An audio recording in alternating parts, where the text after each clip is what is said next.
Do you want to tell us about the Orange Socks today and the campaign and what it means to yourself and the club? Yeah, so the 16 days WA, they're aimed at changing the culture and behaviour around violence against women and children.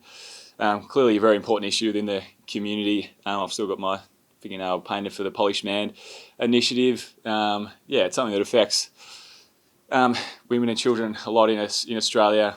Recent stats show every 5 days a woman loses her life at the hands of a former or current partner. So it's clearly something that's really important, and as a footy club, it's great to be able to sort of show our support behind it, hopefully encourage some conversations around the treatment of women and children, and I think that's it. Why is it important to you, I guess, if, as you mentioned, you have Polished Man, you're wearing the socks, what does it mean to you personally?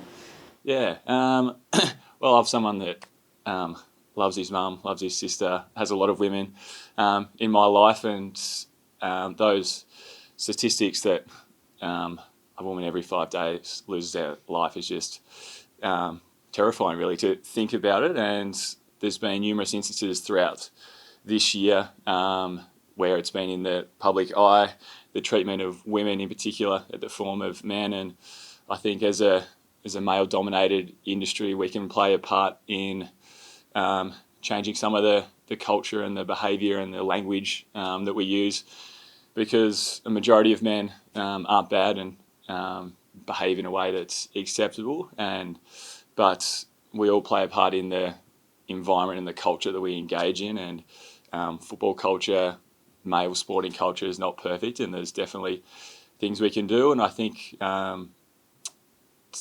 it's really important that we reflect, particularly as men, about the way that we interact and behave, and because we want to create a safe environment. We don't want any women dying at the hands of men, or dying when they don't have to. We want to create a better environment, better culture, better Australia. So yeah. Have that, please. Anything else? Wonderful. Anything else? No. No. How's you look pretty fit at the moment. Like, Yeah. how have you returned pre-season? How's the body feeling? Yeah, really fit. Probably handy in the end that the end of the season I sort of kept on training, seeing as I missed a few weeks with surgeries towards the back end, so I kept training for a little bit, which was nice. So I think it's probably helped me now that I feel quite good and running well. The arm's feeling good. Still, I feel it here and there. It's a pretty gnarly scar, but it's going well, full contact and everything at the moment. It'll still take me a few weeks and stuff just for it to feel perfect in the contest and stuff, because clearly there's a big old plate in there and it wasn't used for a few months. So, but it's going well. I'm feeling healthy, feeling happy. It's good to be back. It's a pretty good environment at the moment, so it's good. We saw you had your arm guard on Friday, and then not today. Does it? It's just a bit sensitive because it hasn't had, because there's obviously been a bit of trauma through there, and I haven't had that much contact yet. So just copped a few bruises and it was a bit sore. So I thought I'd just chuck the arm guard on and get it through. Didn't have that problem today, so I might have it on and off over the pre-season, but by the time games come around, I don't think I'll need it. So hoping not to wear it through the season? Nah, I don't think so, unless I want to stand out a little bit more. Yeah. It's a mental challenge when you look at that. Like, that's a serious injury, and a serious scar for a long you're going to have for a long time. You look at it every day and sort of think, ooh, do you have any worries about it? Not really. It's not new to me, to be honest. It's as soon as the uncomfortableness goes away, it'll be fine. I don't know. It is a reminder of what the game does to you, and I've got a few reminders of what it can do to you, but it's another reminder that another challenge hasn't stopped me, and it's not going to stand in my way. So, yeah. If the season had have continued last year, would you have any chance of getting back now that you look at that now and now that you know where your body actually is? Oh, yeah, I think I would have played, and there's every chance I might have broken it again. So, there's a world where it was beneficial for me that we didn't make it, because there's every chance I would have broken it again. So, the fact that now it's got a bit more time to heal and it's fully strong and back is a silver lining to the end of the season. Have you been able to do all the strength work required when you had the cast on and post then to feel 100% in the arm and in normal strength again, or are you still working through that? I'm working back my strength in the gym, but when I'm out there competing, I feel really good. So that's positive. Shay Bolton out there, what's it like having him around the club? Yeah, it's been great to have him in. He obviously missed the first week with the birth of his daughter, so yeah, great to have Shane, the family over, and he's fitted in really well. Him and Quinton as well has been great to have around the group and the first year boys. Everyone's fit in seamlessly, and it's great to have them on the track. Well, as a defender, when you spend a lot of time around him, you would have spent some time around him as well as an opposition player. So what do you see as the key things that he will bring to the forward line that might be different to the other forwards you've got? He's pretty unique in the competition. I think just his agility and how quick he moves. Bit of polish with the ball. So yeah, we'll see. It's only early days, but I think he kicked 5 against us last year at some stage. So yeah, we've seen that he's a talented player and he can play in the forward line and play in the midfield as well. So that's also another good thing to have because our mids like to get forward as well, so they can flip with him and hopefully they can get dangerous in that way as well. Sean Darcy, how's he going? Seems to be sort of doing laps in the rehab group. Where's he at? Yeah, he's working away.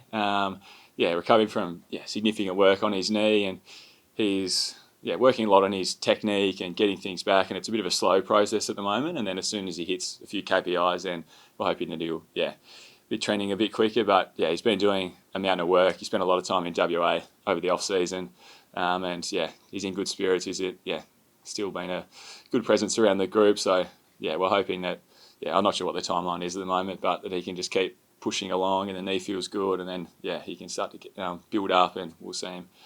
I'm not sure when the time will be. I'm not gonna say it and putting him under pressure. Not to go through every player, but Josh Tracy looks really fit and over that knee issue that he had last year. Yeah. We were talking about how Luke seemed to get the role on him in the scrimmage sort of stuff today. Sorry, scrimmage is a basketball term. In the match team stuff today. Do you pull rank as captain to not go on JT when he's looking like that, or? I think today myself and Vossi had a contest and he beat me, so then I had to play Vossi for a couple of turns to make sure I beat him. But sometimes it just works out. I don't want to hurt JT at the moment with his little sore knee coming back, so maybe on Friday I'll make sure I look after him. Gary Lyon said that he looks like he could be the best forward in the competition next year. Is that how you see him when he's out there training? Yeah, I see great possibility for JT. He obviously took such a huge step last year and was one of the dominant forwards in the competition. He was in the top handful before he got injured. I really think Jai is ready to take a step up as well. I think he did so much work last year that went underrated. So I think both of them will again have a big year, and they're both really fit and really hungry and becoming better leaders, and I think it's going to be great for our forward line to have those two really improving and driving their own standards, but driving everyone around them as well. The forward area is probably the part where you can have the most improvement across the board. Do you feel like you're well placed now to be a more attacking team and a higher scoring team?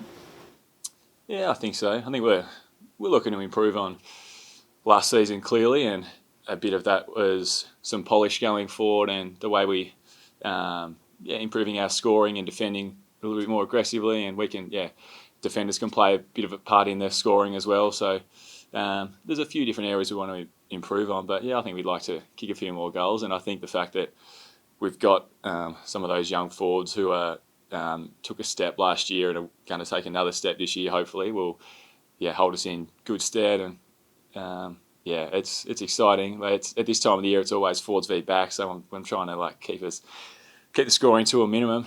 It's good competition, and we'll see how we go. But I think there'll be slight sort of tweaks to the way we play, but a lot of it is going to stay similar, and we still want to be a really strong defensive team and good in the contest, and hopefully from that we'll be able to improve our scoring. What sort of tweaks do you think your fans will notice? I don't know yet. We haven't worked it all out. We're still we're in the early days of pre-season.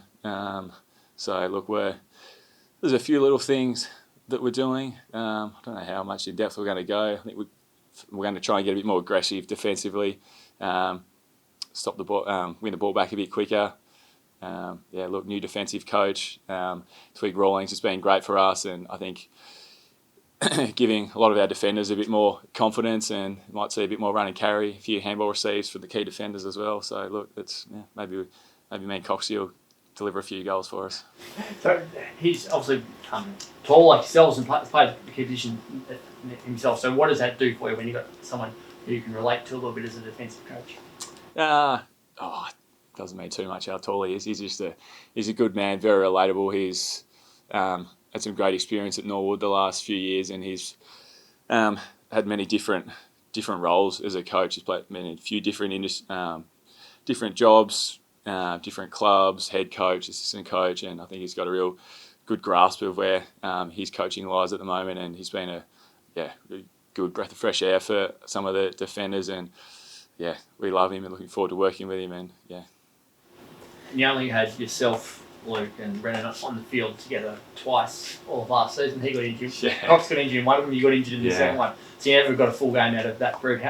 Do you feel that it's just going to be like a new recruit in a way to the back line, that all three of you will be fit and healthy at the same time? Oh, it'd be nice. Yeah, we're good. Yeah, really good mates. The three of us have been here for a long time and done some hard work together, and to play hopefully 25 games together all on the park will be great, because we know each other's game really well. We can complement each other. So like I said, 25 games with the three of us out in the field, I reckon it'll hold us in pretty good stead.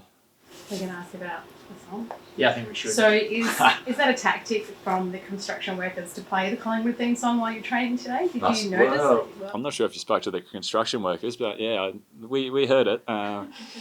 Look, fair play to them. You're going to get thrown some things out in the field that you just have to focus and stay on task. So, look, I appreciate it. Some people might say it might help, against it. Yeah, absolutely.